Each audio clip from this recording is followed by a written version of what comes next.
Good day everyone. I Tripti Mishra welcome you to my YouTube channel NCERT Science Mantra. Today we are going to discuss exercise solution of class 9th chapter 1 matter in our surroundings. Question number 1 in exercise is convert the following temperatures into the Celsius scale. A 300 Kelvin and B 573 Kelvin. Here the formula we will use is temperature into Celsius scale. Temperature in Celsius scale is equals to temperature in Kelvin minus 273. So for converting 300 Kelvin into Celsius scale, we will minus 300 minus 273 is equals to 27 degree Celsius. Then B is 573 Kelvin, 573 Kelvin. Then 573 minus 273 is equals to 300 degree Celsius. Question number 2 is convert the following temperature into the Kelvin scale. A 25 degree Celsius and B 373 degree Celsius.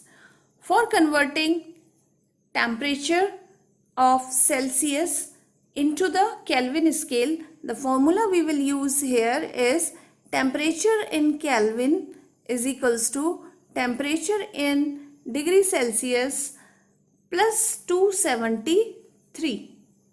So for converting 25 degrees Celsius is equals to 25 plus 273 is equals to 298 Kelvin.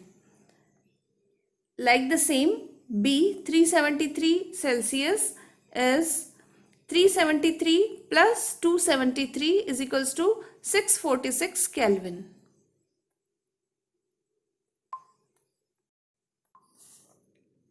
Question number 3 is give reasons for the following observations. A. Naphthalene balls disappear with time without leaving any solid. Naphthalene ball समय के साथ disappear हो जाती है और कोई भी solid बचा नहीं रह जाता है. तो जैसा कि हमें पता है नेफ्थलीन जो है वो एक वॉलेटाइल सॉलिड कंपाउंड है जिसका धीरे धीरे सब्लिमेशन होता है. Sublimation means directly solid state से वेपर स्टेट में ये धीरे धीरे चेंज होता रहता है. और यहाँ पर नेफ्थलीन जो है वो रखे रखे धीरे धीरे वेपर में चेंज होता रहता है और इस वजह से एक सर्टेन टाइम पीरियड के बाद ये पूरी तरीके से वेपर में चेंज हो जाता है और फिर ये डिसअपियर हो जाता है. So what we should write here that I am reading. Naphthalene shows the property of sublimation. Evaporation of naphthalene takes place easily and so it disappears during course of the time without leaving a solid. So this is the reason why the naphthalene balls disappear with time without leaving any solid. Now next one is we can get the smell of perfume sitting several meter away. कई metre दूर बैठे ही हमें perfume की smell आ जाती है. क्यों? इसका भी रीज़न वही है कि परफ्यूम भी जो है वो एक वॉलेटाइल लिक्विड होता है. It is a volatile liquid. Perfume is a volatile liquid. तो जैसे ही कोई पर्सन परफ्यूम अप्लाई करता है तो जो लिक्विड है ये धीरे धीरे वेपर में चेंज होता है, बल्कि ये बहुत क्विकली वेपर में चेंज होता है और इसके जो पार्टिकल्स हैं वो एयर के अंदर मिक्स होकर के डिफ्यूज़न प्रोसेस के द्वारा एयर के पार्टिकल्स से मिक्स होकर के एक जगह से दूसरी जगह पहुंचते हैं और इसकी वजह से इसकी स्मेल हम तक पहुंचती है. तो what we should write here that is perfumes vaporize very fast and its vapor diffuse into air easily. That is why we can smell perfume sitting several meters away. Question number 4 is arrange the following in increasing order of forces of attraction between the particles water, sugar, oxygen. यहाँ पे हमें in water, sugar और oxygen को force of attraction के increasing order में लगाना है कि जिसमें फोर्स ऑफ अट्रैक्शन पार्टिकल्स के बीच फोर्स ऑफ अट्रैक्शन मिनिमम है वो सबसे पहले, और उसके बाद ज़्यादा वाला और उसके बाद ज़्यादा वाला, मतलब इंक्रीजिंग ऑर्डर में बढ़ते हुए क्रम में हमें लगाना है. तो first of all we should see here that what are their states. Water is liquid in state. Water is liquid, then sugar is solid, and oxygen is gas. So three states we have here: liquid, solid, and gas. And we know that force of attraction between the gaseous particles is least. So first of all we will write oxygen. Then force of attraction between the water particles will be not very least and not very more, means in between the gases and solids. So now we will put a liquid, and then maximum will be for the solid, which is sugar. So it is gas, then liquid, and then sugar. That is the sequence of force of attraction in the gas, liquid, and solid state, and according to that we arranged all three substances. Question number 5 is what is the physical state of water at 25 degree Celsius, B 0 degree Celsius, and 100 degree Celsius. So here we should know that below 0 degree Celsius water is solid, means ice form, it is solid. Then at 0 degree Celsius it will be both solid and liquid. Then 0 degree Celsius to 99 degree Celsius it will be in the liquid state. Then 100 degree Celsius again it is both liquid and gaseous, or we can say vapor state. And more than 100 it will be 100 degree Celsius, more than 100 degree Celsius the water physical state will be always vapor or gas. Okay, so here now we will consider one by one. 25 degree Celsius, then it is 25 means 0 degree between 99 degree, then it is liquid. 25 degree means liquid. Then 0 degree Celsius it will be both solid and liquid, both solid and liquid. Then 100 degree Celsius is both liquid and gas, or we can say vapor.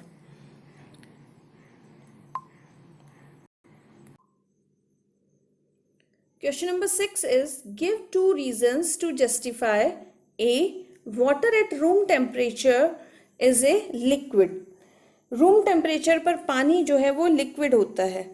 तो liquid की properties दो main property है कि volume fix होता है लेकिन इनकी कोई शेप फिक्स नहीं होती. और रूम टेम्परेचर जनरली होता है 25 डिग्री सेल्सियस से 40 डिग्री सेल्सियस. और इस टेम्परेचर पर अगर हम वाटर को देखें तो उसमें फ्लूइडिटी मिलती है, उसका कोई डेफिनाइट वॉल्यूम होता है लेकिन कोई डेफिनाइट शेप नहीं होती है. तो हम कह सकते हैं कि वाटर रूम टेम्परेचर पर लिक्विड स्टेट में मिलता है. So what we should write, that is water at room temperature is liquid because it has fluidity and has definite volume but no definite shape. Okay, then B is an iron almirah is a solid at room temperature. Room temperature पर iron अलमीरा जो है वो solid होती है.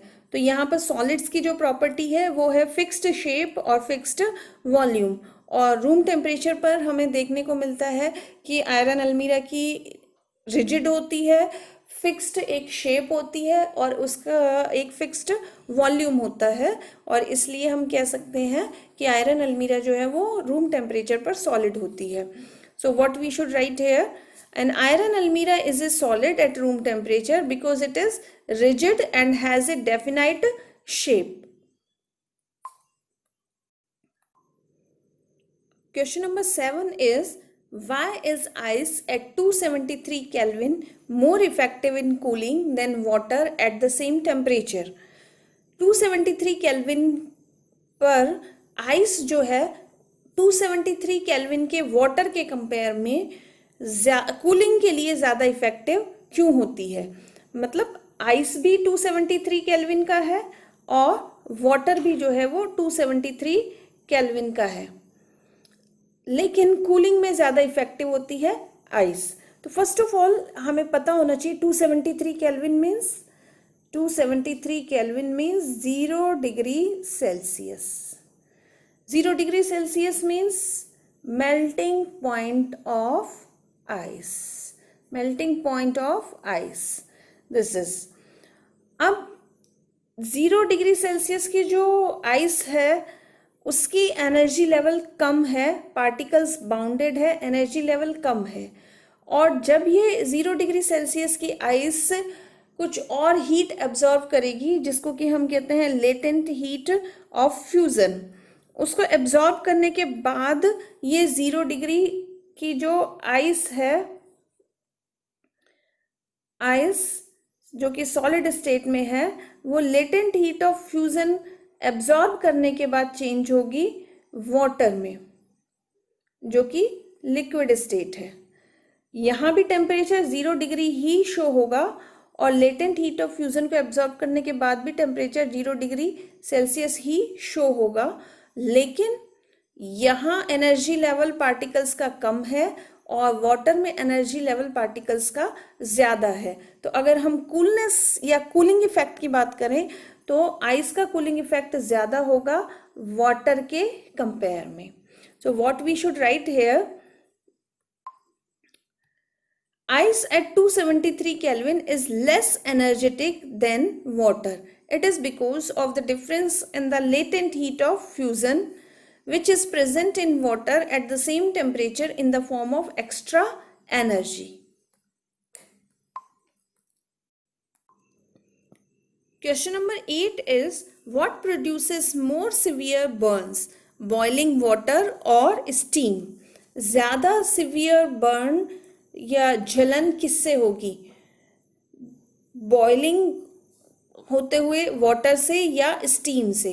यहाँ हमें ध्यान देने की बात यह है कि बॉइलिंग वाटर का भी टेम्परेचर होता है 100 डिग्री सेल्सियस और स्टीम का भी टेम्परेचर होता है 100 डिग्री सेल्सियस. दोनों का टेम्परेचर सेम है, तो ज़्यादा सिवियर बर्न जलन या किससे हो सकती है? तो बॉइलिंग जब होता है 100 डिग्री सेल्सियस का पानी जब एक्स्ट्रा हीट एब्जॉर्ब करता है जिसको हम कहते हैं लेटेंट हीट ऑफ वेपराइजेशन, तो वो स्टीम में चेंज होता है. माने बॉइलिंग वाटर जिसका कि टेम्परेचर 100 डिग्री सेल्सियस है उसकी एनर्जी कम है और स्टीम जिसका की टेम्परेचर 100 डिग्री सेल्सियस ही है उसकी एनर्जी बॉइलिंग वाटर के कंपेयर में ज़्यादा है क्योंकि उसने लेटेंट हीट ऑफ वेपराइजेशन भी एब्जॉर्ब की हुई है. इसका मतलब ज़्यादा सिवियर बर्न किससे होगा, स्टीम से, क्योंकि उसके पास एनर्जी ज़्यादा है. So what we should write here that steam produces more severe burn than boiling water. This is because steam has more energy than boiling water present in it in the form of latent heat of vaporization. Question number 9 is, name A, B, C, D, E and F in the following diagram showing change in its state. First is solid changes to the liquid. Solid is changing to the liquid by the process A. The change of solid into the liquid, we know that is the process melting or fusion. जब भी कोई solid liquid में change होता है तो उसको हम बोलते हैं मेल्टिंग या फ्यूजन. तो जो प्रोसेस ए है वो है हमारा मेल्टिंग. ठीक है. अब B process, B is changing of liquid to the gas, that is B process. Liquid का गैस में चेंज होना, जिसको हम बोलते हैं वेपोराइजेशन या बॉइलिंग. तो बी प्रोसेस हो गया boiling. Then C, gas, changing of gas into liquid. Gas का लिक्विड में चेंज होना, जिसको हम बोलते हैं, गैस को जब हम ठंडी करते हैं तो वो वापस से लिक्विड में चेंज हो जाती है और इस प्रोसेस को हम बोलते हैं condensation. Condensation. Now D, D is changing of liquid to the solid. Liquid का सॉलिड में चेंज होना, जिसको हम बोलते हैं फ्रीजिंग या सॉलिडिफिकेशन. वापस से सॉलिड बन जाना, उसको हम बोलते हैं सॉलिडिफिकेशन. ठीक है. अभी ई प्रोसेस सॉलिड को, ये ई प्रोसेस सॉलिड का गैस में चेंज होना, solid convert directly to the gas is called sublimation. तो ये प्रोसेस हो गया, ई प्रोसेस हो गया हमारा सब्लिमेशन. और एफ जो प्रोसेस है वो है गैस का सॉलिड में चेंज होना by decreasing heat and increasing pressure. Pressure बढ़ा के और हीट को डिक्रीज करके या टेम्परेचर को डिक्रीज करके गैस को सॉलिड में चेंज करना, वो भी सेम वापस बोलते हैं हम उसको सब्लिमेशन. डायरेक्टली अगर सॉलिड गैस में चेंज हो तब भी उसे सब्लिमेशन ही कहा जाएगा, और गैस सॉलिड में चेंज हो तो भी उसे सब्लिमेशन ही कहते हैं. So F process is also sublimation. So the correct answer is A melting, B boiling, C condensation, D solidification, E sublimation, and F is again sublimation. Here for your convenience, melting means changes of solid to liquid is the melting. Boiling means liquid is changing to the gas. Condensation means gas is changing to the liquid. Solidification means liquid is changing into solid. Then sublimation is changing of solid into directly gas, and another sublimation means gas directly changing to the solid. So friends, these were the all NCERT exercise questions, their solution with explanation. If you understand them, then like the video and also share it with your friends. And most important, subscribe my YouTube channel and press the bell icon so that you will get the notification as I will upload my next video. In the description box of this video, I have also provided the link of my other YouTube videos of class 9th. So you can go to the link and watch the video, other videos of your class 9th. Thank you.